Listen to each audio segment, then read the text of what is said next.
Bhagavad Gita chapter 6 shloka 29 to 36। ओम अज्ञानतिमिरन्धस्य ज्ञानञ्जनशलाकया चक्षुरुन्मीलितं येन तस्मै श्री गुरुवे नमः।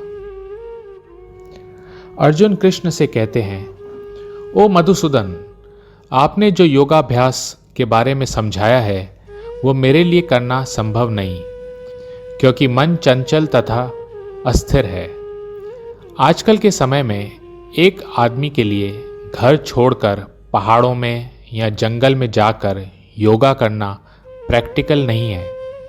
अर्जुन तो एक महान योद्धा था और 5000 साल पहले तो लोगों के पास बहुत सुविधाएं, फैसिलिटी थी योगाभ्यास करने के लिए। फिर भी अर्जुन कह रहा है कि मैं ये योगाभ्यास नहीं कर सकता, तो हम जैसे लोगों के लिए तो योगाभ्यास असंभव है। आजकल के युग में, कलयुग में, लोगों की आयु कम होती है, शारीरिक बल भी कम होता है। सिंपल भक्ति करना भी उनके लिए भारी होता है। योगाभ्यास करना तो असंभव है। गिने चुने लोग हो सकते हैं जो योगाभ्यास कर लें, पर सबके लिए ये व्यवहारिक, प्रैक्टिकल नहीं है। अर्जुन कहते हैं, मन चंचल, अस्थिर, बेचैन, रेस्टलेस है। मन अशांत, टर्बुलेंट है। मन हठीला, जिद्दी है और अत्यंत बलवान, वेरी स्ट्रांग है। अतः मुझे ऐसे मन को वश में करना, कंट्रोल करना, वायु को वश में करने से भी अधिक कठिन लगता है। मन इतना बलवान है कि कभी कभी ये बुद्धि के ऊपर भी काबू पा लेता है। मन कभी कभी बुद्धि को भी हरा देता है। मन को वश में करना, कंट्रोल करना आसान नहीं है।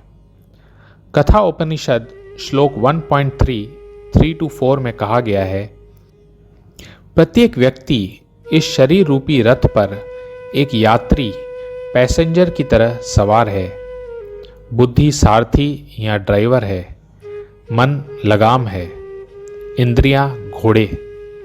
इस प्रकार मन तथा इंद्रियों की संगति से यह आत्मा सुख या दुख का भोगता है। बुद्धि को मन का नियंत्रण करना चाहिए, पर मन इतना बलवान है, हठी है कि ज्यादातर वह बुद्धि पर भारी पड़ जाता है। जब अर्जुन जैसे महारथी योगाभ्यास करके मन को वश में नहीं कर सकते, तो हमारे जैसे लोग क्या कर सकेंगे। इसलिए चैतन्य महाप्रभु कहते हैं, कलयुग में मन को वश में करने का सबसे सरल उपाय है हरे कृष्ण महामंत्र का जाप। हरे कृष्ण कृष्ण कृष्ण हरे हरे, हरे राम राम राम हरे हरे। भगवान अर्जुन को कहते हैं, तुम सही कह रहे हो, मन को कंट्रोल करना बहुत कठिन है, पर उपर्युक्त अभ्यास द्वारा तथा वैराग्य से मन को वश में किया जा सकता है। भगवान अर्जुन को धीरे धीरे भक्ति योग की तरफ ले जा रहे हैं। एक योगी कृष्ण के बिना सिद्धि नहीं पा सकता। दूसरी तरफ एक कृष्ण भक्त आराम से एक उत्तम, परफेक्ट योगी बन सकता है। कृष्ण भक्ति में भक्त नवधा भक्ति का आचरण करता है।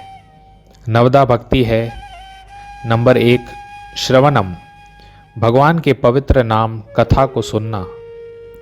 परीक्षित महाराज ने केवल श्रवण से मोक्ष प्राप्त किया। नंबर 2 कीर्तनम, भगवान के पवित्र नाम कथा का सदैव कीर्तन करना। शुकदेव गोस्वामी जी ने केवल कीर्तन से मोक्ष प्राप्त किया। नंबर 3 स्मरणम, भगवान के विषय में निरंतर चिंतन करना। प्रहलाद महाराज ने भगवान के निरंतर स्मरण से मोक्ष प्राप्त किया। नंबर 4 पाद सेवनम, भगवान के चरण कमलों की सेवा। लक्ष्मी जी ने भगवान के चरण कमलों की सेवा करके सिद्धि प्राप्त की। नंबर 5 अर्चनम, भगवान के अर्चा विग्रह की पूजा। पृथु महाराज ने भगवान के अर्चा विग्रह की पूजा करके मोक्ष प्राप्त किया। नंबर 6 वंदनम, भगवान की वंदना या स्तुति करना। अक्रूर जी ने वंदना के द्वारा मोक्ष प्राप्त किया। नंबर 7 दास्यम, दास के रूप में भगवान की सेवा करना। हनुमान जी ने भगवान राम की सेवा करके मोक्ष प्राप्त किया। नंबर 8, साख्यम, मित्र के रूप में भगवान की पूजा करना। अर्जुन ने भगवान से मैत्री स्थापित करके मोक्ष प्राप्त किया। नंबर 9, आत्मनिवेदनम, जब भक्त अपना सर्वस्व भगवान को अर्पित कर देता है और हर कार्य भगवान को प्रसन्न करने के लिए करता है। आत्मनिवेदनम का उदाहरण है बलि महाराज और अम्बरीश महाराज। नवदा भक्ति का प्रथम अंग है कृष्ण के विषय में श्रवण करना। मन को शुद्ध करने का ये सबसे शक्तिशाली उपाय है। जितना हम कृष्ण के बारे में सुनेंगे उतना हम कृष्ण से आकर्षित होंगे। भगवद गीता और श्रीमद् भागवतम सुनने से मनुष्य भाग्यवान हो जाता है। भगवान की कथा सुनने से मन वश में होता है और आत्मा को संतुष्टि मिलती है। कृष्ण भक्त सब में भगवान को देखता है और भगवान में सबको देखता है। भगवान सबके हृदय में परमात्मा के रूप में विराजमान है। भगवान हर एक जीव के हृदय में स्थित है। तमेव माता च पिता तमेव, तमेव बंधु च सखा तमेव, तमेव विद्या द्रविणम तमेव, तमेव सर्वम मम देव देव।